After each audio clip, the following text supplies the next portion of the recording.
En el capítulo 19, de los versículos 29 a 28 de este libro del Génesis, dice la Escritura: Así Dios, cuando destruyó las ciudades de la Vega, se acordó de Abraham y libró a Lot de la catástrofe que arrasó las ciudades en las que había habitado Lot. Luego subió Lot desde Zoar y se estableció en la montaña con sus 2 hijas, pues tuvo miedo de vivir en Zoar. Él y sus 2 hijas habitaban en una cueva. Entonces la mayor dijo a la más joven: Nuestro padre es anciano, y en la región no hay un hombre que se una con nosotras, como es costumbre en todo el mundo. Vamos, hagamos beber vino a nuestro padre, durmamos con él y tendremos descendencia de nuestro padre. Aquella noche hicieron beber vino a su padre, y la mayor fue y durmió con su padre sin que él se diera cuenta de cuando ella se acostó ni de cuando se levantó. Al día siguiente, la hija mayor dijo a la más joven: Mira, anoche dormí yo con mi padre, hagámosle beber vino también esta noche. Vas y duermes tú con él, así tendremos descendencia de nuestro padre. Hiciéronle beber vino a su padre también aquella noche, y la hija menor fue y durmió con él sin que él se diera cuenta de cuando ella se acostó ni de cuando se levantó. Así, las 2 hijas de Lot concibieron de su padre. La mayor dio a luz un hijo y le puso por nombre Moab, pues se dijo: procede de mi padre. Este es el padre de los actuales moabitas. También la más joven dio a luz un hijo y le puso por nombre Amón, pues pensó: es hijo de mi pueblo. Este es el padre de los actuales amonitas. Es como un pasaje fuerte que puede generar, digamos, por lo menos mucha intriga. Pero hay que indagarlo en base a la luz que se nos ofrecen los padres de la iglesia y que es la luz de la verdad. De entrada, ¿no?, ya se establece un claro contraste entre Abraham y Lot, que si recuerdan también ya se había iniciado en los versículos anteriores. Se da una cercanía, pero por contraste. Recuerden en el caso de las visitas, ¿no?, que ambos reciben y que tienen sus respectivas diferencias. Aquí también, en efecto, el justo Abraham espera que sea el Señor quien le dé tanto la tierra como el hijo prometido. Por el contrario, Lot y su casa son codiciosos y se afanan imprudentemente por sobrevivir, como es costumbre en todo el mundo, es decir, a costa de lo que sea. Y aquí ya está, digamos, una diferencia fundamental. En el caso del alma creyente, lo que realmente importa es esa confianza puesta en el favor de Dios para recibir aquello que no solo necesitamos, sino que incluso Dios nos quiera compartir. Por el contrario, en Lot se manifiesta este comportamiento como es costumbre en todo el mundo.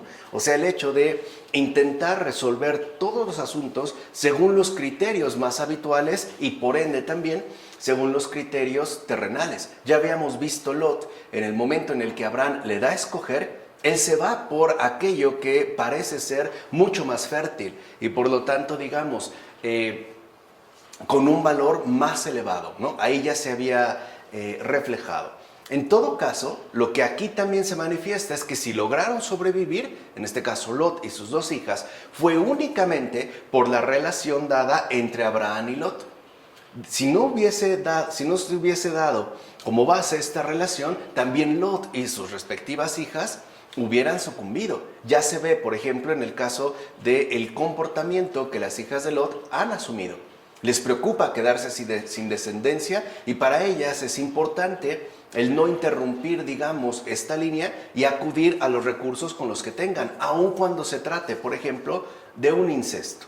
Ahora bien, yo no sé si en este suceso se puede excusar a Lot hasta el punto de hacerlo inmune al pecado, aunque tampoco se le debe acusar tanto que se le haga reo de tan grave incesto. De hecho, no encuentro que él haya puesto acechanzas, o bien que haya arrebatado con violencia la pureza de sus hijas. En todo caso, se vio envuelto en una hábil emboscada. No obstante, vuelvo pues a repetir que no habría sido engañado por las hijas el que hubiese podido mantenerse sobrio. De ahí que me parezca que Lot es en parte exculpable y en parte culpable, como todo ser humano que en efecto se mantiene intermedio. Ya dijimos que era un rasgo fundamental que se nos expresa a través de Lot. Se le puede en efecto excusar porque está libre de la culpa de la concupiscencia. O sea, no es que él haya violentado a sus hijas o que él haya sido, digamos, el que organizara y diera paso a este tipo de acto, ya que no ha consentido sobriamente a las que sí querían tal cosa. Pero sí es culpable porque se dejó engañar abandonándose al exceso del vino. Y esto no solo una vez, sino más de una vez. Quizá por eso la Escritura lo justifica en cierto modo cuando dice, pues no sabía cuándo dormía con ellas y cuándo se levantaba. En cambio, no dice esto de las hijas, ya que ellas sí engañan a su padre con astucia y habilidad. Oíd pues lo que hace la embriaguez. En efecto, oíd que impías acciones procura la ebriedad. Escuchad y estad en guardia vosotros, los que no consideráis este grave mal un delito, sino un mal hábito.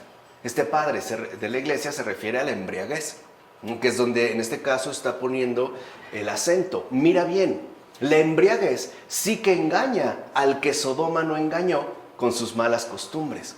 Recuerdan lo que habíamos mencionado. Sí es posible mantenerse en la virtud aun cuando se viva en Sodoma. No obstante, a pesar de que Sodoma no lo logró doblegar debido a sus malas costumbres, la embriaguez sí. Sí lo vence. Por eso para este padre de la iglesia, la embriaguez es algo muy grave. De hecho, lo pone un grave mal que no se reduciría a un mal hábito. O sea, digamos que si el pecado no dobló el alma del virtuoso, la embriaguez sí, lo doblega. Por eso se pone el énfasis en la embriaguez. Así pues, al que no quemó la llama de azufre, ¿no?, la destrucción de Sodoma, sí lo abrazan las llamas de la embriaguez y por lo tanto las flamas del delito, como menciona Orígenes en sus homilías sobre el Génesis. Y esto, digamos, lo más importante de destacar es, como ya vimos en la terapéutica de las enfermedades espirituales, es que hay males graves que se presentan bajo una especie de apariencia inofensiva. O sea, el hecho de que se considere de cierta manera un mal hábito que no causaría estragos mayores. No obstante, lo que, por ejemplo, ya nos descubre Orígenes es que muchos de estos males que llamamos menores, en realidad son delitos bastante graves y no se ven, por ejemplo, en los efectos directos que pueden llegar a producir, sino en los estragos profundos que alcanzan en relación al alma virtuosa. Repito, las costumbres, ¿no?, corrompidas de Sodoma no lograron doblegar el alma de Lot, pero el alcohol sí, o sea, la borrachera sí, y pareciera algo de cierta manera inofensivo. Entonces, aquí es donde habría que poner precisamente mucha atención, porque puede haber incendios llamativos que no nos consumen, pero sí males menores que nos arrasan por completo y que además son, digamos, la puerta de entrada para delitos cada vez más graves. Por otra parte, en el caso de Lot, es un personaje complejo como cualquier pecador de estos tiempos. O sea, muchos de nosotros seremos exculpables de cierta manera, pero también culpables de algún otro modo. Por ejemplo, ok, lo engañaron. El problema no es que lo hayan engañado. El problema es que él consiste en embriagarse no una vez, sino dos. Ahí ya se ve una debilidad importante. O sea, no lo arrasa el incendio en Sodoma, pero sí, ¿no?, lo arrasa las flamas del delito, que pareciera en principio, como decimos, algo inofensivo. Y seamos sinceros, ¿cuántos crímenes, incluso horribles, no se han cometido bajo la influencia de la borrachera? Es decir, bajo el efecto que produce la embriaguez. Son muchísimos. Y han sido, evidentemente, muchísimos. Entonces, esto es, digamos, algo importante de tenerse en cuenta. Pues bien, esto sucedió sin que Lot pudiese advertirlo y, por ende, sin que él buscase placer. Así se cumplió el plan divino, mediante el cual las dos hijas representaban las dos sinagogas, Samaria y Jerusalén. Recuerden, norte y sur, las cuales nacieron de un mismo padre sin sentir placer. como afirma Ireneo de León en contra de las herejías. O sea que Dios, fíjense, a pesar de todo, conserva ese fondo de bondad que ciertamente recorre el suceder de su salvación. Y es lo único que nos ha preservado.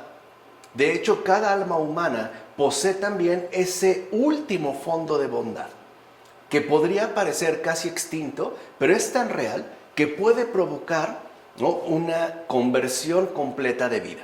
O sea, a pesar de que en un primer momento las cosas parezcan suceder de un modo ciertamente terrible, el Señor apela y conserva, ¿no?, nos permite mantener ese fondo de bondad a partir del cual la salvación no se verá quebrantada. Es decir, su respectiva voluntad divina no se verá pues anulada. ¿Qué quiere decir? Las cuales nacieron del mismo Padre sin sentir placer. ¿Cómo nacieron En el, las sinagogas? bueno, me regreso aquí, ¿no?, porque dice este plan divino que no es que hayan nacido precisamente por una cuestión meramente carnal, sino que también tienen un sentido espiritual, sin placer. ¿Cómo llegar a esta conclusión? No entiendo. ¿Ireneo? O sea, el hecho de que para él, por ejemplo, las dos sinagogas, el reino del norte y el reino del sur, Samaria y Jerusalén, no han sido pues obra meramente humana. O sea, no son pueblos que brotaron de la carne, como pudo haber ocurrido en las poblaciones vecinas, sino que son designios divinos cuyo Padre las ha engendrado sin un mero afán de placer carnal, sino con un propósito divino de salvación, que era como la relación. O sea, en realidad, Samaria y Jerusalén serían como, digamos, las hijas espirituales de ese Padre, sin necesidad de que haya intervenido una obra humana. Y eso creo que tiene razón. O sea, vamos, el pueblo hebreo no es producto de la humanidad, es producto de la voluntad divina. Él es el que lo ha engendrado, sin placer. Es decir, sin que se diera de un modo antropológicamente usual, según la intervención de la sexualidad, sino que tendría más bien una dimensión espiritual, ¿vale? En consecuencia, Lot sube al monte y allí habita en una cueva, él y sus dos hijas. Con esto también debe pensarse que la ley subió. En efecto, mediante el templo construido por Salomón, se le añadió un ornamento cuando pasó a ser casa de Dios, casa de oración, como se menciona en Isaías. Pero sus malvados habitantes hicieron de ella una cueva de ladrones, como menciona Jeremías. Así pues, las dos hijas de Dios son las dos hijas que el profeta describe cuando dice que Ohola y Oholibá eran dos hermanas, y que Ohola era Judá y Oholibá Samaria. Por consiguiente, el pueblo dividido en dos partes hizo dos hijas para la ley. Estas, deseosas de propagar la progenie carnal y de fortificar las fuerzas del reino terrestre con una posteridad poderosa, adormecen al Padre induciéndole al sueño, es decir, ofuscan su sentido espiritual y hacen que se imponga la mera inteligencia carnal. De ahí que conciban y engendren hijos tales que el Padre ni considera ni reconoce. Puede decirse entonces que la ley es adormecida para que pueda engendrarse una posteridad tal que no entre en la asamblea del Señor, pues los amonitas y moabitas no entrarán en la asamblea del Señor hasta la tercera y la cuarta generación y hasta el fin del siglo, como se afirma en Deuteronomio, es decir, hasta el fin del mundo. Con esto se da a entender que la generación carnal de la ley no entra en la iglesia de Cristo ni a la tercera generación. Fíjense qué interesante, es decir, por la Trinidad, ni a la cuarta, es decir, por los evangelios, ni hasta el fin del siglo, es decir, cuando haya entrado la totalidad de los gentiles y así todo Israel se haya salvado. Citando la carta a los romanos, gran Orígenes, en sus homilías sobre el Génesis. Entonces vean, aquí hay como dos elementos a destacar. Primero, para Orígenes, la ley se vio corrompida por la ofuscación del sentido espiritual. O sea, en pocas palabras, el pueblo elegido, en lugar de mantenerse fiel a los designios espirituales, es decir, de salvación, que Dios ha instaurado parece entonces alejarse y irse a un plano meramente terrenal. O sea, está pensando, por ejemplo, en ser un pueblo numeroso y por lo tanto en un reino como cualquier otro reino en este mundo. ¿Se acuerdan lo que dijo la hija mayor? Hagamos como es costumbre en todo el mundo. O sea, en este caso, para Orígenes, el pueblo, el antiguo pueblo de Israel, en sus dos, expresiones, Samaria y Jerusalén, norte y sur, han corrompido el sentido espiritual y se han querido volcar de lleno hacia lo meramente terrenal. Por eso buscaban, por ejemplo, la idea de establecer un reinado, lo vimos cuando expusimos la Biblia en su contexto, que fuera políticamente relevante. Incluso, digamos, un territorio, ¿no?, geográficamente definido que les permitiera a su vez conquistar a los vecinos de alrededor. Cosa que el Señor, por ejemplo, jamás les permitió, porque no era evidentemente el sentido hacia el cual, ¿no?, estaba dirigido los designios divinos. Por eso ya haciendo, digamos, esta profundización en lo que se ha expuesto en la Escritura, incluso hay algo es evidente que ha sucedido y hasta la fecha. Estos dos, ¿no?, la generación carnal de la ley, digamos, cuando se quieren reducir el pueblo a una expresión meramente histórica, terrenal, etcétera, no ha entrado en la iglesia de Cristo. Ni a la tercera generación, o sea, no lo ha hecho por la Trinidad porque no la reconoce, ni tampoco a la cuarta, o sea, tampoco aceptan los evangelios, sino que será ni siquiera hasta el fin del siglo, o sea, hasta que todos los gentiles, la totalidad de los gentiles hayan entrado en esta salvación que es la iglesia, y entonces ahora sí, todo Israel quede igualmente salvado. Esto también es importante de entender. O sea, por un lado, si lo ven, se mueve, ¿no?, la Escritura dentro de un plano muy humano, muy moral, pero que no anula ese otro sentido más profundo que es el espiritual. Y que de hecho este sentido espiritual o anagógico es el que va a destacar y el que va, digamos, a desarrollar en un primer momento Orígenes. Esa es, digamos, su gran aportación en cuanto tal. El mostrar que la Escritura tiene un sentido espiritual y no solo literal ni moral, sino que tiene a su vez un sentido anagógico. Ahora bien, por lo que respecta a la dimensión moral, es lo que les decía, los padres, ¿no?, lo ven muy bien. O sea, es básicamente la Escritura, pues, para los padres, está basada también en la encarnación del Señor. Es humana, moral, pero también es divina, es decir, espiritual. Por eso hay que ir atendiendo a estos dos niveles, al moral y al espiritual y al moral.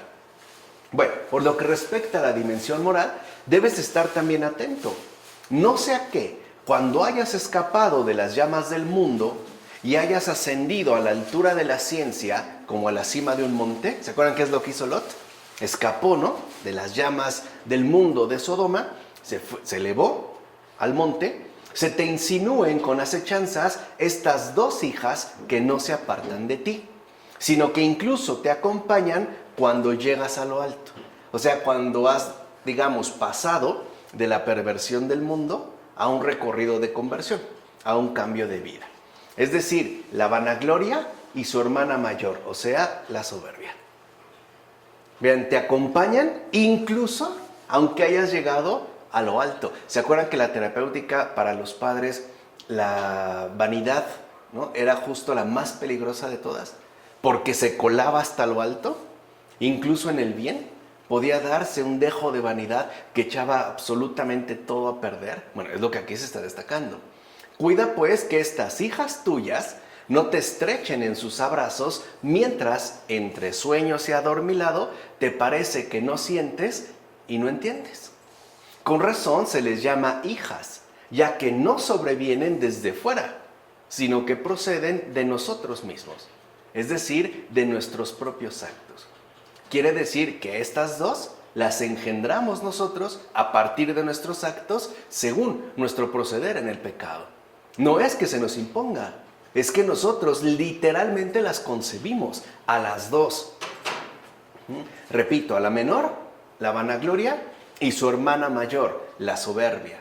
Si lo ven, la que incita Primero es justamente la mayor, es decir, la soberbia. Vigila pues cuanto puedas y cuídate de no engendrar hijos con ellas, porque los que de ellas hayan nacido no entrarán en la iglesia del Señor. Los soberbios, los vanidosos, no entrarán en la iglesia del Señor. Así pues, si tú quieres engendrar, engendra en el Espíritu, porque el que siembra en el Espíritu, del Espíritu cosechará vida eterna, como se menciona en la carta a los Gálatas. Y si quieres abrazar, entonces abraza la sabiduría, y di que la sabiduría es tu hermana, citando el libro de los Proverbios. O sea, si realmente quieres abrazar, abraza espiritualmente. Y así la sabiduría dirá de ti: el que hace la voluntad de mi Padre que está en el cielo, ese es mi hermano y mi hermana y mi madre, como dijo Jesús en Mateo, ¿no? Y lo retoma Orígenes. Aquí está, digamos, la ofuscación del sentido espiritual. En lugar de mantenernos fieles a lo que el Señor nos ha indicado por medio de su Escritura, es decir, en lugar de mantenernos fieles al sentido espiritual que ahí está expuesto, es muy fácil que nosotros incurramos en una especie de caída terrenal y queramos ajustarlo a nuestros propios intereses y, peor aún, a nuestras propias tendencias, por ejemplo, de soberbia y vanagloria. El hecho de querer, simple y sencillamente, destacar. Esto lo vemos en el crucificado. Cuando Jesús le dice a Pilato: mi reino no es de este mundo, ¿no? Para Pilato era evidente que Jesús era una especie de exaltado religioso, un visionario, pero no un peligro para el Imperio Romano. Eso lo tenía muy claro. Porque para Pilato, un rey se caracteriza por el número de súbditos que tiene a su cargo. Y por ende, se caracterizaría por el poder que puede desplegar para atacar y destruir. En cambio, Jesús no. Recuerden que además está solo, ni siquiera en ese momento tiene seguidores. No hay nadie ahí, todos lo han abandonado. ¿Y dónde se muestra el reino? En la cruz. Ese es su reino. El reino del don total de sí, de la entrega absoluta de uno mismo. Y ese es el reino de la verdad. Es decir, ahí se manifiesta el verdadero sentido que Jesús ha venido a traer al mundo. Es decir, la luz de la verdad. Ese es su trono. ¿Desde dónde reina este rey? Desde el madero de la cruz, clavado en la cruz. Ese es su trono. Además, ¿no?, en contraste con los reyes ordinarios, uno no tiene que pedir una audiencia especial para ser atendido por este rey. Este rey está a disposición de cualquiera, independientemente de su estatus social o de su propia condición de vida. Incluso no solo está, digamos, ¿no?, disponible para el que acuda a él, lo está esperando con los brazos abiertos. O sea, esto es, digamos, como el contraste fundamental. Por eso es tan importante que nosotros no nos dejemos ofuscar, ¿no?, e incurramos, por ejemplo, en criterios que lo único que hacen es apartarnos de la verdad, como puede ser la soberbia y su hermana menor, la vanagloria. Por último, veamos ahora qué significa, por lo que se refiere a la ley, Zoar. Fíjense, Zoar significa ciudad pequeña y no pequeña. Eso significa Zoar. Y Lot decidió quedarse en Zoar, ciudad pequeña y no pequeña.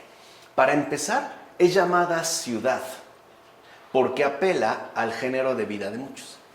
Por eso cuando antiguamente se hablaba de la ciudad de Sodoma, por ejemplo, nosotros lo pensaríamos en términos más bien de amplitud geográfica. O sea, pensamos que una ciudad se destacaría por su tamaño y por la cantidad de avances importantes con los que puede contar, una zona de urbanización.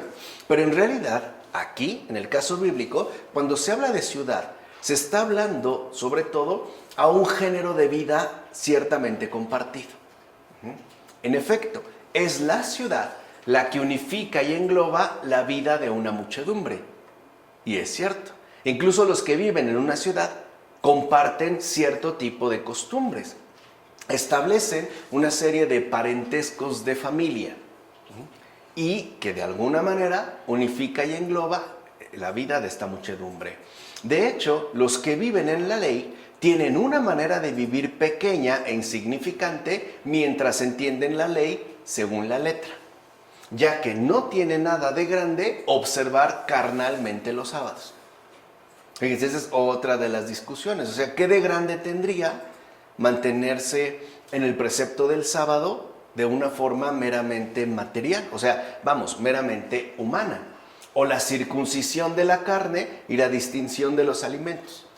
En cambio, si uno empieza a entender espiritualmente dicha ley, esas mismas observancias que según la letra son pequeñas e insignificantes, según ya el espíritu no serán ya pequeñas, sino grandes, y grandes en verdad. Entonces el problema, ¿no? Lo menciona también Orígenes, el problema está en que cuando nos acercamos a las escrituras solemos muchas veces quedar como atrapados dentro de esta pequeñez que sería el sentido literal. Y por eso hay cosas que nos resultan como inaceptables o simplemente incomprensibles, ¿no? Incluso aunque se indiquen de manera literal y parezca con eso señalarse cierto tipo de pequeñeces, aunque humanamente, antropológicamente, carnalmente sí sean pequeñeces, en base al espíritu no lo son. Recuerden cuando hablamos de la circuncisión, por ejemplo, lo que significa realmente la circuncisión no es el quitarse el prepucio, es literalmente, ¿no?, arrancar todo aquello que ensucia el corazón, o toda aquella suciedad, ¿no?, extirparla del propio corazón. Eso es grande. Y eso es realmente grande. O sea, de nada sirve que alguien esté circuncidado si sigue siendo, por ejemplo, una mala persona. No, o sea, aunque haya cumplido un precepto de manera literal, pues no tiene esa verdadera grandeza. Y lo mismo pasa en los creyentes de hoy. Por ejemplo, asistir a misa todos los domingos, que es el precepto para cualquier laico, pues si se hace meramente por cumplir a la letra lo que se indica, pues no tiene ningún valor. O sea, es una pequeñez. Realmente no tiene nada relevante y no sería, en pocas palabras, algo sustancial. Pero si uno lo hace según el Espíritu, es decir, para fortalecer la comunión con el Señor, ¿no?, y por ende, para reforzar esa vivencia litúrgica a lo largo de toda la semana, entonces ahí sí ya se adquiere una verdadera grandeza. ¿De acuerdo? De aquí ya entonces se va a pasar al capítulo 20, versículos 1 a 7. Abraham se trasladó desde allí a la región del Negev y se estableció entre Cades y Sur. Luego fue a habitar a Gerar. Y decía Abraham de Sara, su mujer: esta es mi hermana. Entonces Abimelech, rey de Gerar, mandó a buscar a Sara y la tomó para sí. Pero por la noche Dios se presentó a Abimelech en un sueño y le dijo: vas a morir a causa de la mujer que has tomado para ti, pues es una mujer casada. Sin embargo, Abimelech, que no se había acercado a ella, respondió: mi señor, ¿es que vas a matar también al inocente? ¿Acaso él no me dijo que era su hermana y ella misma confirmó que él era su hermano? Yo lo hice con rectitud de corazón y manos inocentes. Dios le contestó en el sueño: también sé que hiciste esto con rectitud de corazón, y yo mismo te he impedido pecar contra mí. Por eso no te he permitido tocarla. Ahora devuelve la esposa a su marido. Él es un profeta y rezará por ti y vivirás. Pero si no se la devuelves, ten por seguro que morirás, tú y todos los tuyos. Es como otra especie de intriga, ¿no?, particular. Bueno, yo pienso que Sara, cuyo nombre significa príncipe, o bien el que tiene el principado, es la figura de la arete, es decir, figura de la virtud del alma. Esta virtud está unida y vinculada a un hombre sabio y fiel, como aquel que decía de la sabiduría: he intentado tenerla por esposa. Por eso Dios dice a Abraham: en todo lo que Sara te diga, hazle caso, que también ya lo habíamos comentado. Así pues, si alguno ha tomado a la virtud como esposa, hágale caso en todo aquello que le dé consejo. O sea, si realmente nos hemos desposado con la virtud, si hemos tomado la resolución de llevar una vida recta, entonces dejémonos aconsejar por la virtud y hagámosle caso en todo aquello que nos aconseje. Ahora bien, Abraham ya no quiere que a la virtud se le llame su mujer, porque mientras se le dé ese nombre, no puede ser compartida con alguien más. De hecho, es conveniente que hasta que no lleguemos a la perfección, la virtud del alma permanezca dentro de nosotros. Es decir, que sea algo propio. Pero llegados a la perfección y por ende teniendo capacidad para enseñar a otros, no debemos mantener encerrada la virtud en el seno como si se tratase de la esposa, sino que, como hermana, hemos de darla en matrimonio a otros que la deseen. ¿Se entiende ahora ese sentido espiritual? ¿O no es a los perfectos a los que dice la palabra divina, di que la sabiduría es tu hermana? Como se menciona en Proverbios. De ahí que Abraham, en tanto perfecto, permita que el que quiera posea la virtud. Sin embargo, aunque el faraón quiso tomar a Sara de cierta manera, no lo quiso con corazón puro. En efecto, la virtud no puede cohabitar con el exterminador.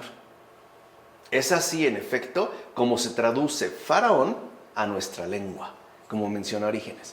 O sea, faraón en egipcio, ¿no?, traducido al griego significaba exterminador. Entonces aquí vemos algo muy importante. No es que precisamente haya mentido Abraham, es que él ya está en otro nivel. O sea, él ya está viviendo, ahora sí, ¿no?, de manera comprometida, el sentido espiritual que el Señor le ha ido mostrando poco a poco y que ha ido adquiriendo a lo largo, ciertamente, de muchos años. En un principio uno tiene que ser celoso con la virtud, es decir, mientras uno mejora y se prepara, mientras uno, digamos, se va disponiendo para hacer de mucho bien para los demás, para las demás almas. Ahí no puedes compartir todavía la virtud, te tienes que comprometer con ella a fondo, a la manera de una esposa. Pero una vez que uno ya ha alcanzado esta perfección, uno ya no puede seguirla poseyendo como algo propio. Uno está llamado también a compartirla con los demás, a ofrecerla a los demás para que los demás también puedan casarse con ella. Por eso la virtud en el alma ya no es para los que han avanzado, ¿no?, en el camino espiritual, una esposa, sino una hermana. La comparten, la transmiten, la enseñan. ¿Se entiende? O sea, esto es muy importante de tener en cuenta.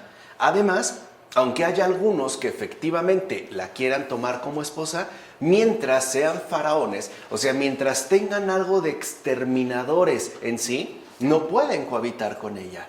No es posible.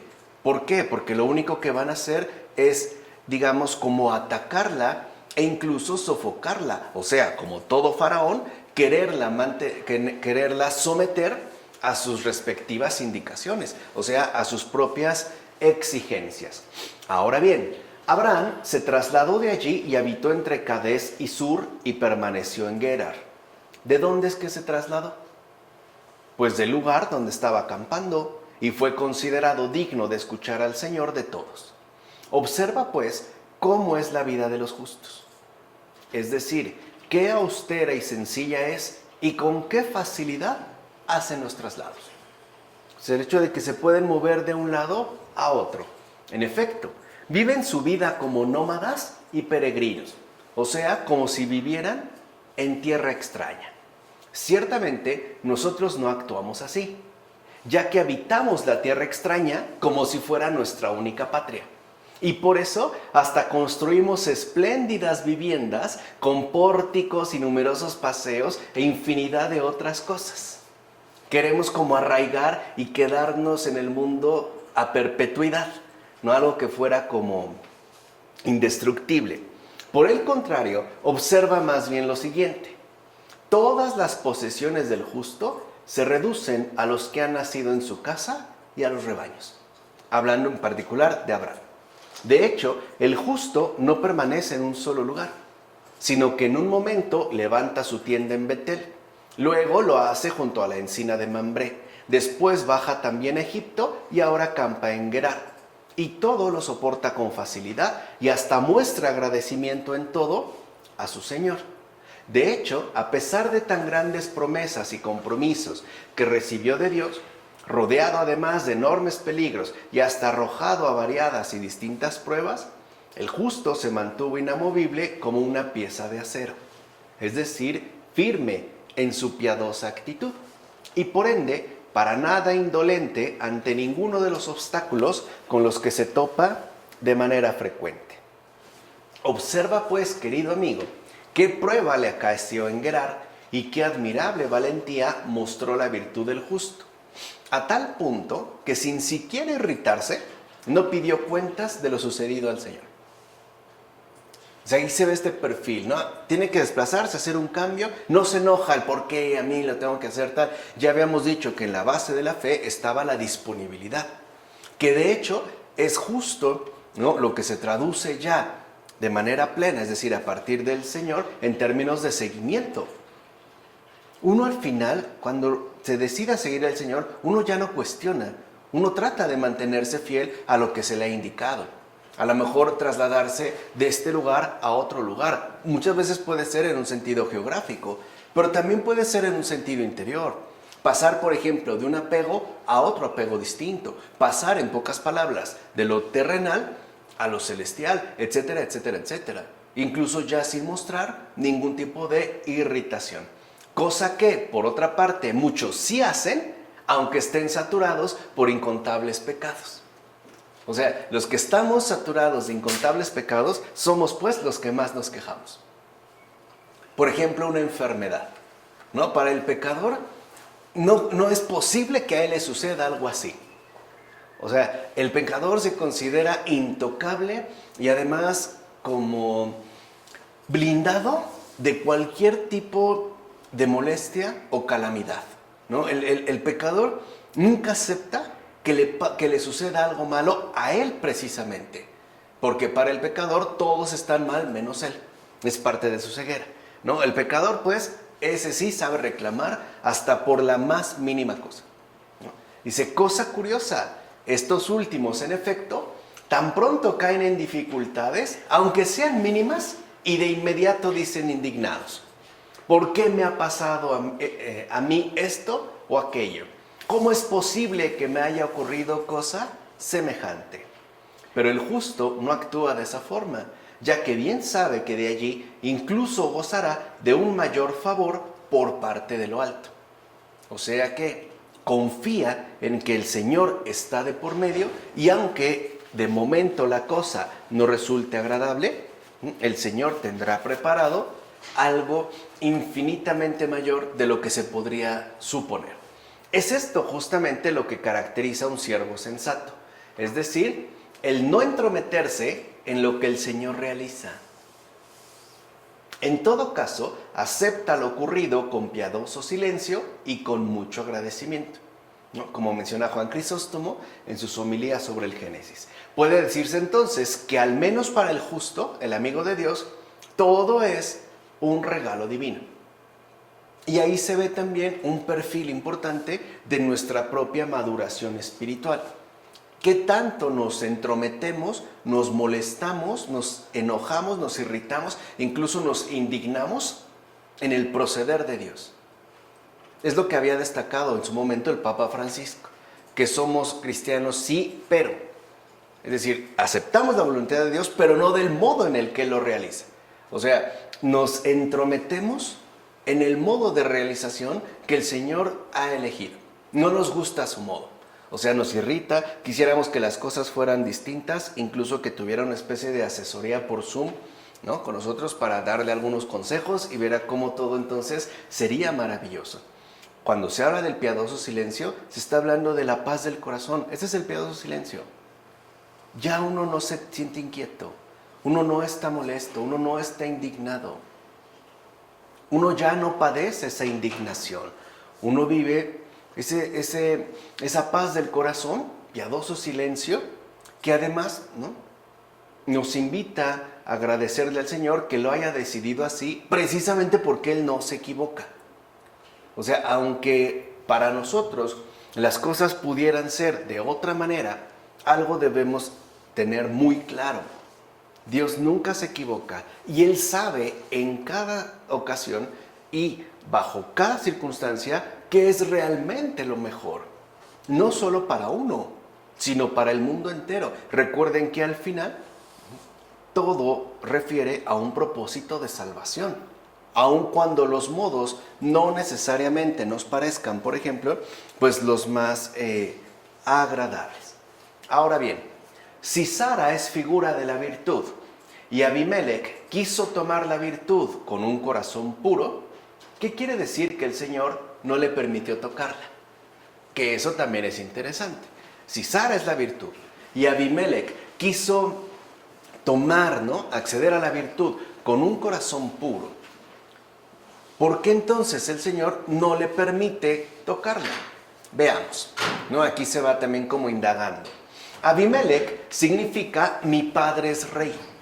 Ese es el significado de este nombre Abimelech. Mi padre es rey. Así pues, todo parece indicar que Abimelech es figura de los estudiosos y sabios del mundo que, dedicándose a la filosofía, pero sin llegar todavía a una íntegra y perfecta regla de piedad, piensan que Dios es Padre y Rey de todas las cosas, o sea, que es el soberano que las gobierna todas. Ciertamente, se puede reconocer que estos, los estudiosos según el mundo, los eruditos, por lo que atañe a la ética, es decir, a la filosofía moral, se han dedicado hasta tal punto también, se han dedicado hasta cierto punto también a la pureza del corazón y en consecuencia han buscado con empeño la inspiración divina de la virtud. Sin embargo, Dios no les permitió tocarla, ya que esta gracia estaba preparada para ser entregada a los gentiles no por Abraham, sino por medio de Cristo Jesús, como afirma Orígenes. Entonces, hay cosas como la verdadera virtud que son anunciadas en el Antiguo Testamento, pero su plena realización solamente se alcanza con el Señor Jesús. Por eso es que Abraham es el anuncio de la fe, pero la plena realización de la fe solo se alcanza con Jesús, solo hasta Él y con Él. De hecho, es por Él que nosotros ya tenemos acceso a la verdad, incluso a la realización de estos anuncios previos que se fueron exponiendo, por ejemplo, en el Antiguo Testamento. Es lo que también se da cuenta Orígenes en el pasaje anterior. O sea, en pocas palabras, hay personas que están deseosos de estudio, que quieren llegar a conocer muchas cosas, pero no obstante, el Señor no les permite, ¿no?, entrar en contacto, relacionarse, ¿no?, desposarse con la virtud, porque muchas veces su intención no es del todo recta. Hay personas que quieren saber mucho para humillar a los demás, o para tratar a los demás de ignorantes, ¿no?, o para crecer, por ejemplo, en la soberbia y llegar a afirmar incluso que todos son estúpidos, menos esta persona, por todo lo que ha leído, por todo lo que ha sabido, o por todo lo que ha llegado finalmente a conocer. O sea, mientras el corazón no esté verdaderamente purificado, mientras no se tenga un corazón humilde, no podemos entonces casarnos plenamente con la virtud, que en este caso ya, como se expone en lo último que mencionamos, correspondería con la gracia de Dios, o sea, con el propio Señor Jesús. Por eso dirá Orígenes, esta gracia, que en efecto correspondería a la filosofía moral, claro, no es que es algo que le tocara dar a Abraham, es algo que correspondía al Señor Jesús, o sea, en este caso a la plenitud. Por otra parte, aunque el rey estaba libre de pecado, es al justo a quien el Señor hace resplandecer. Fíjense también este contraste porque es muy interesante. En efecto, todo lo que Dios hace y dispone, lo realiza de tal modo que a quienes en verdad les sirven, los hace brillar como lámparas. Pues en todo busca Él manifestar con claridad su respectiva virtud, como afirma Juan Crisóstomo en sus homilías sobre el Génesis. Entonces, ¿qué quiere decir? No es que a los buenos les vaya mal, es que el Señor está haciendo resplandecer más la virtud que les corresponde. Y ahí vemos que el Señor no es envidioso. No es que quiera opacar, al contrario, Él también quiere hacer destacar a todos aquellos que le sirven, ¿no?, como lo que son, verdadero brillo, o como ya lo dijo el Señor de manera clara, luz del mundo. Por eso a veces vemos como una persona justa, ¿no? Un alma creyente, atraviesa dificultades y no nos explicamos por qué no se ha vuelto loca, o por qué no se ha suicidado, o por qué no está a punto de colgarse, o por qué no vive con tremenda amargura, por qué incluso mantiene esa especie de sonrisa estúpida en el rostro cuando debería a lo mejor estarse lamentando, ¿no? Y estar despotricando contra todo y contra todos. Bueno, eso es lo que el Señor permite. No es porque nos quiera hacer la vida imposible, es porque busca que resplandezca esta virtud. En todo caso, queda claro que no basta con estar libre de pecado, ya que lo verdaderamente importante consiste en estar siempre asistido por la gracia de lo alto, es decir, bendecido por Dios. Porque claro, una cosa es decir que no hago mal. Otra cosa es saber que mi vida está asistida por la gracia de lo alto. O sea, una cosa es reconocerse plenamente como alguien bendecido por Dios. Alguien pues que en definitiva no remite a sí mismo, sino al obrar de Dios en él.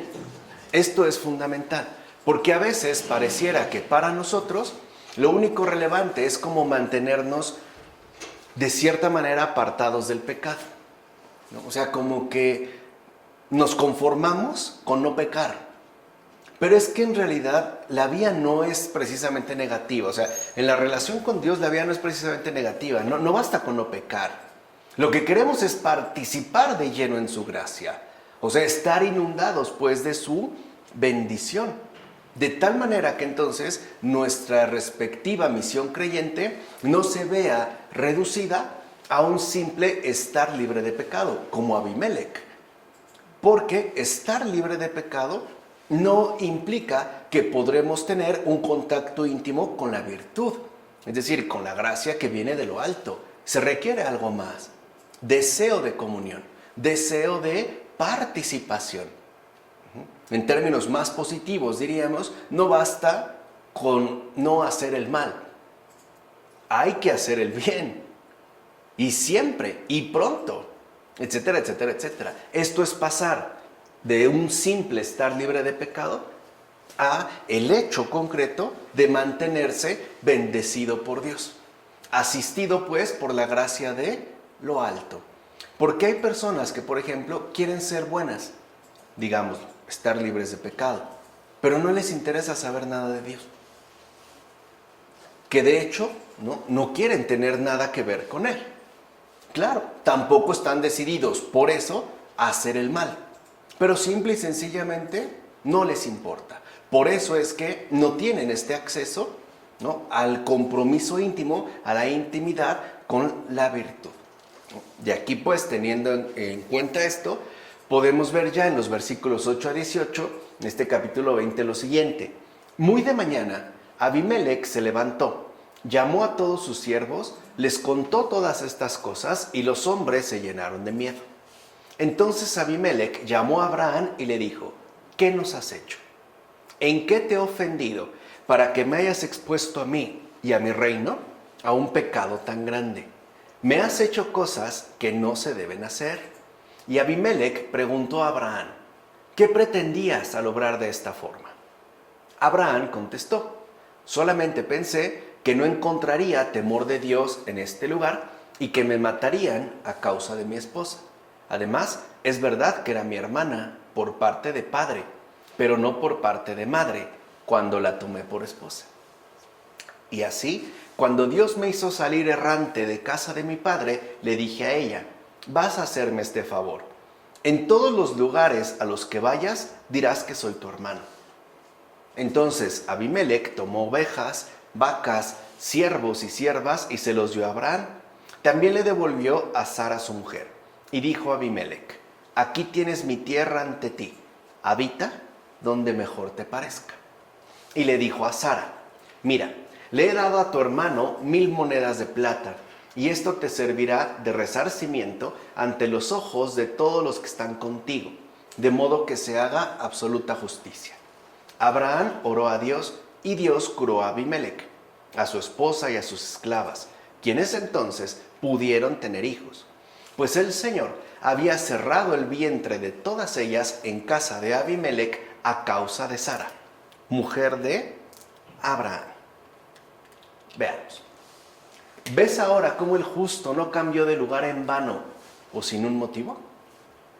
Si hubiera permanecido en su anterior campamento, ¿cómo hubieran podido conocer los habitantes de Gerar cuán grande era el favor de Dios que disfrutaba este justo? No olvides que todos los hombres del rey se llenaron de miedo, pues de hecho se angustiaban por todo. O sea, cualquier cosa les preocupaba. Y los que se angustian por todo son los que no conocen a Dios. Repito, los que se angustian por todo son los que no conocen a Dios. Era pues necesario darlo a conocer en ese lugar. ¿O no es acaso Dios el único que disipa cualquier temor? Esto es figura de la evangelización. Ojo con esto. La verdadera evangelización, y en particular en estos tiempos, consiste en disipar cualquier tipo de temor. No en estar angustiando las almas, porque de hecho, los que no conocen a Dios son no solo los que están angustiados, los que se dedican a angustiar a todos por todo y por cualquier cosa. Por otra parte, considera también lo siguiente: ¿con qué notoriedad el justo es conducido ante el rey, cuando poco antes había sido considerado como despreciable, incluso como un extraño vagabundo? Así pues, sin saber lo que ha ocurrido, es llamado el patriarca. Entonces todos conocen por el rey en persona lo que le había sucedido de parte de Dios, como afirma Juan Crisóstomo. En efecto, el justo es aquel que da a conocer a los demás que lo que sucede es de parte de Dios. Entonces, Abraham es enviado allí con un propósito: anunciar, dar a conocer a Dios. Esa es evangelización. La evangelización no es una especie de programa operativo sumamente eficiente. No es una especie de sistema, ¿no?, que permite hacer proyectos a gran escala. No. La verdadera evangelización es dar a conocer a Dios en cualquier lugar, bajo cualquier circunstancia, y darlo a conocer de manera concreta, es decir, basados en la experiencia propia. Ese simple comentario que vimos en los versículos anteriores, de que todos los hombres del rey se llenaron de temor, significa que eran supersticiosos. Pues, para acabar pronto, eran supersticiosos. ¿Por qué? ¿Por qué entonces eran supersticiosos? Porque no conocían a Dios. Y una persona supersticiosa tiene un corazón apresado por el miedo.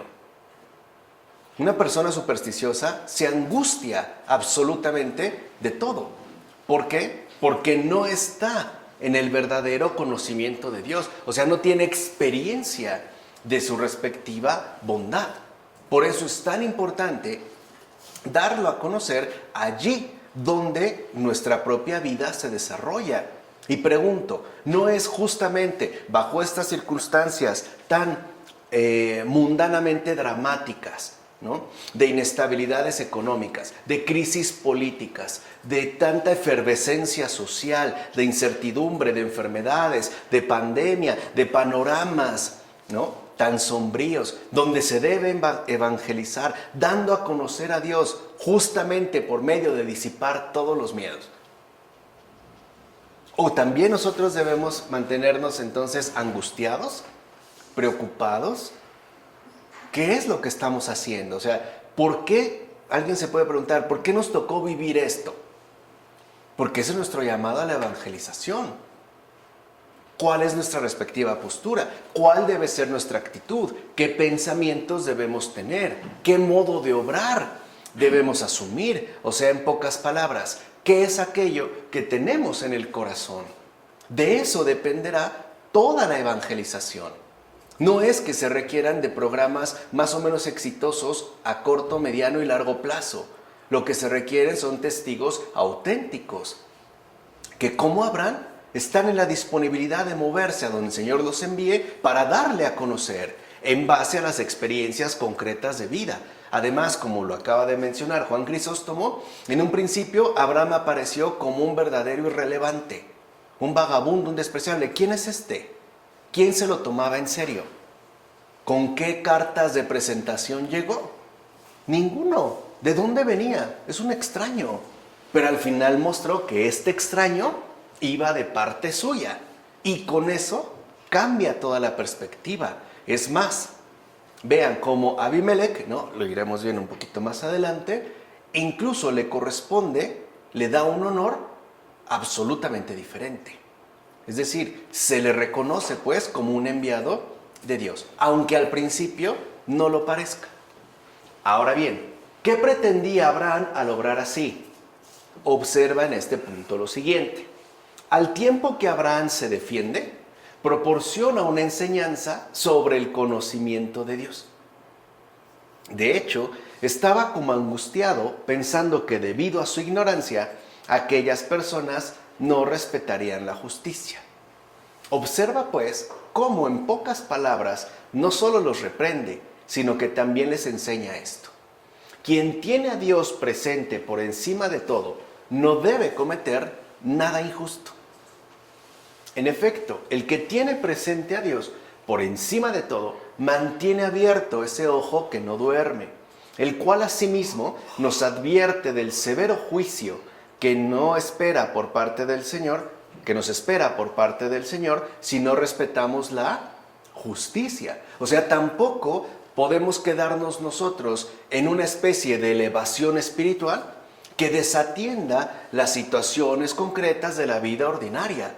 Porque es en estas realidades concretas, en las situaciones de vida ordinarias de las personas, donde se respeta la justicia o se atenta contra ella. De hecho, podemos decir que las grandes injusticias se dan en la realidad humana ordinaria, en la gente de a pie, en las situaciones que nos pueden parecer incluso hasta más banales. Por ejemplo, en lugar de vender 1 kilo de azúcar, 900 gramos. En lugar de dar una vacuna adecuada, agua, o agua destilada, o alcohol etílico, no sé qué cosa. En lugar de dar oxígeno médico, industrial, ¿no? Reducido, diluido, que no sirve para nada. Ahí están las injusticias.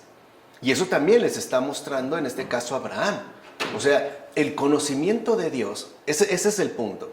El conocimiento de Dios no excluye el conocimiento de la realidad concreta. O sea, conocer a Dios no significa desconocer el mundo. El Papa Francisco lo ha insistido mucho en el salir a las periferias, a eso se refiere. O sea, de nada me sirve saber que yo tengo un profundo conocimiento de Dios si a su vez tengo un profundo desconocimiento de la vida concreta de mi prójimo, de mis prójimos. O sea, no podemos seguir como en idealizaciones falsas. Tenemos que involucrarnos con la realidad concreta de la gente, porque de eso dependerá el respeto de la justicia, el que no pase, digamos, desapercibido. Así pues, Abraham deja en claro que fue Dios mismo quien lo sacó de su hogar y lo condujo a aquel lugar para que el rey conociera que él es de los que tienen puesta su confianza en Dios. ¿No es este como el sentido actual, vuelvo a insistir, de la evangelización? ¿No es esto lo que se nos invita hoy en día en nuestra experiencia concreta de vida a manifestar? Que si nosotros realmente somos católicos, creyentes, es porque tenemos puesta nuestra confianza en Dios. ¿Y solo en Él y en todo? No solo para las cosas extraordinarias, para las cosas más que ordinarias. La adquisición de un trabajo, el cambio de domicilio, el hacer tal inversión o no, el planificar tal cosa. O sea, que no solo nos movemos como es costumbre en todo el mundo, sino que realmente lo hacemos poniendo toda nuestra confianza en Dios. En consecuencia, lo que ahora vemos es que su obrar no era producto de la mentira. Como afirma Juan Crisóstomo en sus homilías sobre el Génesis, no estaba mintiendo. Estaba siendo veraz. Porque no basta con decir la verdad, hay que vivirla. Y la verdad vivida se llama veracidad. es volverse uno íntegro y veraz, ¿no? Transparente. ¿Ves ahora, querido amigo, cuán ingeniosa es la sabiduría de Dios? Mira, el que estaba temeroso ante la muerte e hizo todo para evitarla, no solo escapó a esta, sino que incluso fue considerado digno de tener gran confianza y hasta fue conocido por todos. Así es como Dios hace las cosas. En efecto, libera de la adversidad a los que se esfuerzan en las pruebas que les sobrevienen. Y además, proporciona tal alegría en la misma adversidad que incluso llegamos a olvidar por completo la dificultad. La dificultad no desaparece, pero es sobrepasada y por mucho por la asistencia misma de Dios. De hecho, uno se encuentra en tal caso abundante de bienes. Por eso el rey honra con tantos regalos y hasta le da el derecho de habitar la tierra que elija. O sea, básicamente, ¿qué le dijo el rey a Abraham? Lo que tú quieras. Tú escoge donde tú quieras, lo que tú quieras, como tú quieras. Ciertamente, cuando el rey supo que gracias a él y a sus oraciones se le perdonó la vida, se puso ansioso por darle cuidados como un benefactor y protector a él, cuando según el mundo no tenía que haber sido al revés. ¿No tenía Abraham que haber considerado a Abimelech el gran benefactor y el protector? Y aquí la cosa se invierte. Abimelech reconoce que él, a pesar de ser faraón, está desprotegido, porque la verdadera protección es la que Dios dispensa, y solo él. Aquí los papeles se invierten. A él, que era un extraño, un vagabundo, un completo desconocido, un don nadie, como afirma Juan Crisóstomo en las homilías sobre el Génesis. Ahora bien, Abraham desea impartir también a los gentiles el don de la virtud divina, pero aún no es tiempo de que la gracia de Dios pase a ellos. Esto se debe a que es preciso que primero muera la ley para que a continuación el alma se despose con el espíritu y así obtenga el matrimonio del Nuevo Testamento. En efecto, el alma está llamada a desposarse con Cristo, el nuevo marido. Así pues, la virtud, Sara, todavía permanece junto a Abraham hasta que llegue el tiempo de Jesucristo, nuestro Señor. Será hasta entonces que tanto la casa de Abimelech como sus concubinas, esas que el Señor había hecho estériles, parirán hijos para la iglesia. ¿O no ese es el tiempo del Señor en que dan a luz las estériles? El Señor, en efecto, ha abierto la matriz de la estéril y ésta se ha hecho fecunda hasta tal punto que ha dado a luz un pueblo de una sola vez, el pueblo de Dios. Por eso los santos gritan y claman: Señor, por temor a ti hemos concebido en el vientre y hemos parido. Es decir, hemos difundido el espíritu de tu salvación por toda la tierra, como se afirma en Isaías. Estos son efectivamente los hijos que pare y engendra toda la iglesia de Dios. Por tanto, que la iglesia entienda así los partos y las generaciones, que eleve así con una conveniente y honorable interpretación la esterilidad según la carne de la iglesia, ya que su fecundidad viene dada por el Espíritu Santo. Y la iglesia efectivamente es la estéril. No puede dar a luz por sí misma. La iglesia es la asistida, la fecundada por el Espíritu Santo.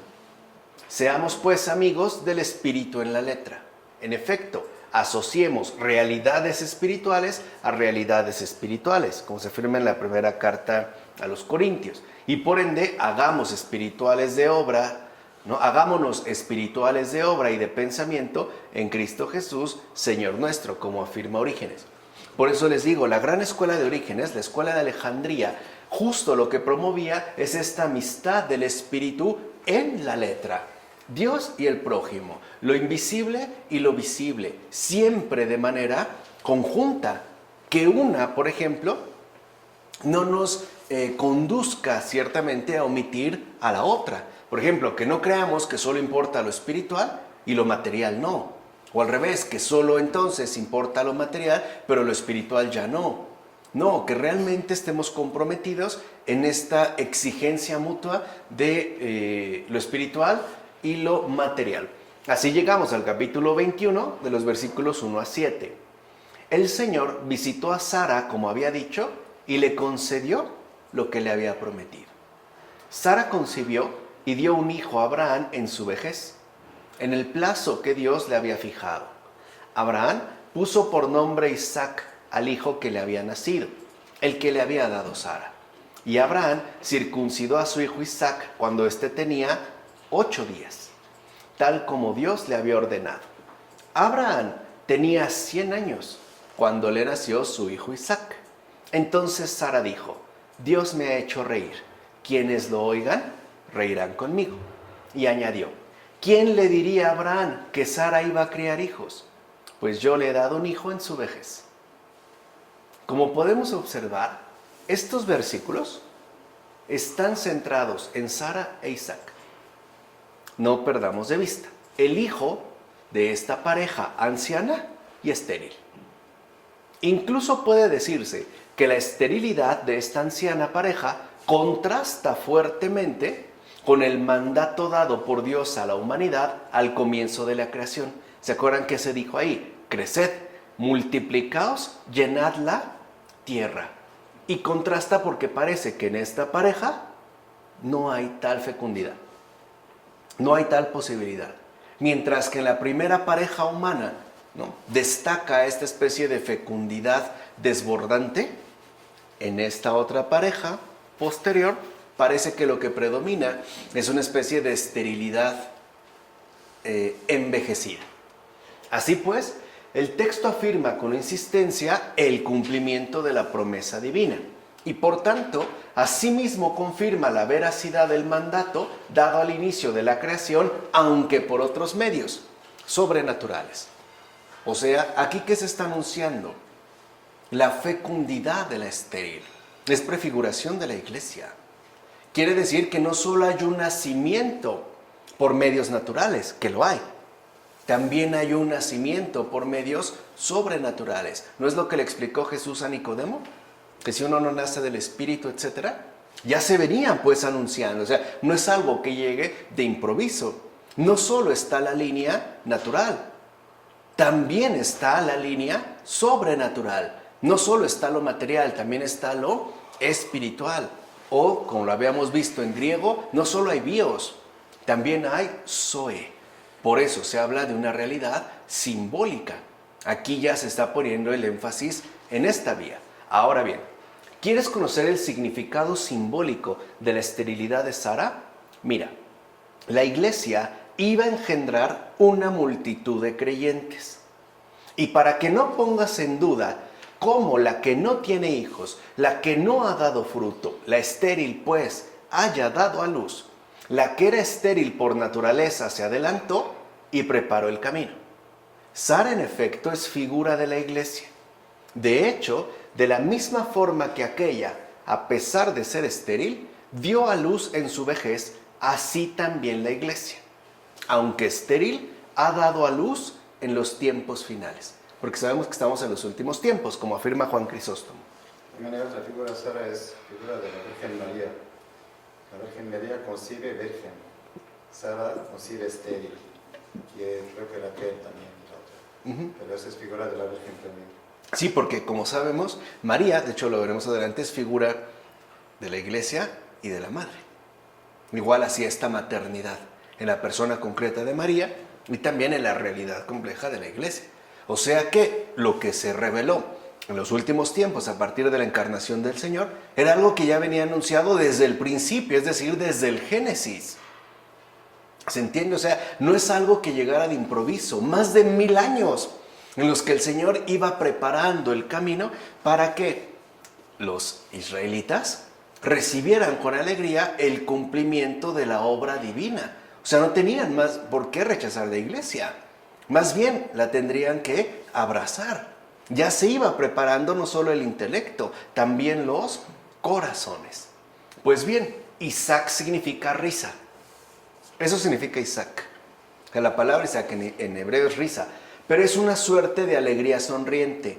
No es carcajada, no es como una alegría. Cuando alguien está muy alegre y no puedes dejar de sonreír, eso es Isaac. Recuerden que el hebreo no es conceptual. Acuérdense que el hebreo es vivencial, se basa en las experiencias concretas de vida. Entonces, ¿quién es, por tanto, el que engendra semejante hijo? Seguramente aquel cuyos hijos son corona de gloria.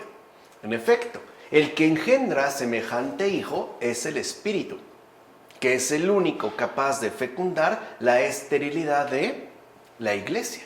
O sea que de fondo todo bautizado es Isaac también. Esta especie de alegría sonriente que se ve reflejado incluso en el propio rostro del Padre. Porque, como buen padre, se alegra mucho al ver el nacimiento de su hijo. Jesús lo dijo de otra manera. Hay más alegría en el cielo por un pecador que se convierte que por 99 justos que no necesitan convertirse. Está hablando de este Isaac, de esta alegría sonriente. ¿Viste pues cómo el nacimiento de Isaac hizo feliz a Sara? Y esta alegría, como ella misma dijo, sería una alegría compartida. Dice Sara, el don que Dios me ha dado es grande y sobrepasa las limitaciones humanas. ¿Quién no se sorprendería al verme criar y alimentar a mí, que ya he llegado a una edad avanzada sin haber tenido hijos? No cabe duda que lo sucedido supera la naturaleza. ¿Quién podría imaginar tal cosa? ¿Qué mente será capaz de concebir dicho prodigio? ¿Qué lógica será capaz de inventar con tal precisión todo lo ocurrido? De hecho, no fue tan sorprendente que brotaran fuentes de agua de una roca en el desierto cuando Moisés la golpeó con una vara, como el hecho de que un niño naciera de una matriz ya muerta y que surja leche. Eso es mucho más sorprendente. En efecto, ella misma cría al niño e insiste en alimentarlo. Sara, pues, está criando un niño, es decir, está como aferrada a lo inaudito, o sea, a ese hijo nacido contra toda esperanza. De hecho, ese es un cristiano en el mundo contemporáneo. Un hijo de Dios nacido contra toda esperanza. Especialmente en estos momentos, Parece que hoy no hay esperanza de que haya buenas personas. Y menos auténticos discípulos del Señor. Hoy el católico es un verdadero católico, el verdadero discípulo del Señor, es un hijo nacido contra toda esperanza. Y Sara, fíjense qué hermosa imagen, y Sara al mirarlo no deja de sonreír, pues este niño le recuerda constantemente que el Señor hace desaparecer todos los obstáculos, como afirma Juan Crisóstomo en sus homilías sobre el Génesis. Y quizá eso es lo que hemos olvidado, que el Señor hace desaparecer todos los obstáculos y perdemos de vista los dones que nos concede, no los contemplamos y entonces caemos fácilmente en desánimo. Sara tiene entre sus manos lo inaudito, ¿no? Ese hijo nacido contra toda esperanza. Y es ese hijo concreto el que le recuerda constantemente que es el Señor quien ha obrado a su favor, a pesar de todo, ¿no? A pesar de tantas circunstancias que han sucedido, a pesar de tantas dificultades que se han atravesado, ella se aferra al don. Y por cierto, aquí hay algo que también debemos aprender. Dios nos da muchos dones, muchas bendiciones, pero nosotros no la aferramos. Es como si nos dieran al niño y nosotros lo dejáramos caer. Y luego estamos llorando porque no hemos tenido hijos. No, hay que aferrarlo. O sea, lo que el Señor nos da hay que aferrarlo. Hay que tomarlo seriamente, ¿no? Hay que admirarlo, hay que literalmente abrazarlo, cogerlo con todo el corazón, para que de ahí brote la alegría que el Señor quiere para cada uno de nosotros. Por último, digamos también que Isaac ha prefigurado el nacimiento y la pasión del Señor, ya que fue dado a luz por una mujer anciana y estéril, de acuerdo con la promesa de Dios, para que creyéramos que Dios es capaz de hacer que una virgen pueda engendrar, y para que supiéramos que como hijo único sería ofrecido para ser inmolado en el sacrificio sin que pereciera. Es decir, que iba a resucitar, el hijo de la Virgen. Así pues, con su mismo nombre Isaac, indica la figura y la gracia. En efecto, Isaac significa en latín risa. Y como bien sabemos, la risa es signo de alegría. ¿Quién ignora, pues, qué es la alegría de todos los seres humanos, aquel que ha sofocado el terror o eliminado el dolor de la espantosa muerte? ¿Quién ignora que el Señor se ha hecho remisión de todos los pecados y por tanto inmensa alegría para nosotros? Queda claro entonces que cuando se nombraba a uno, Isaac, se indicaba a otro, el Señor Jesús. De hecho, la manifestación de Isaac fue más bien el anticipado anuncio de Jesús, el Señor, como menciona Ambrosio en Sobre Isaac y el alma. Y esto también es muy importante de tener en cuenta, porque efectivamente lo que vemos, el Señor ha ido preparando desde el principio, ¿no? Nos ha ido como educando paulatinamente para la realización de toda su obra salvadora, basada en la encarnación, dada en una virgen que ha dado a luz, manteniéndose virgen, que ha brotado una matriz estéril, fecundada por el Espíritu Santo, que llamamos iglesia, y que al final fue obra y fruto, es decir, realización plena de este Hijo único que sí fue sacrificado, como un anuncio, ¿no?, del Señor, basado en su, no solo pasión, no solo en su muerte, pues, sino también en su resurrección. Hay algo que quizá deberíamos dejarlo a manera de meditación. Creo que a veces es muy fácil decir que qué ingrato fue el pueblo judío, ¿no? Que se le dijo todo, A, B, C, D, todo, ¿no? Realmente, cómo hacerlo, cómo llevarlo, y al final no lo aceptó. Pero es que es algo que en realidad nosotros también realizamos. O sea, a nosotros ya se nos reveló plenamente. Y la pregunta es, ¿y nosotros de verdad hemos acogido toda la obra que el Señor ha realizado o no? ¿O seguimos manteniéndonos dentro, ¿no?, de las zonas de la incredulidad, del desinterés y de esa especie como de negligencia, ¿no?, arraigada, que se aferra a no desaparecer? Creo que esto es algo fundamental, porque el Señor a nosotros también nos ha dicho las cosas claras. Y creo que la cuestión de fondo es qué respuesta hemos dado. Ya no solo al anuncio de la verdad, sino a la verdad hecha carne. Pero bueno, vamos a dejarla hasta aquí. En nombre del Padre, del Hijo, del Espíritu Santo. Amén.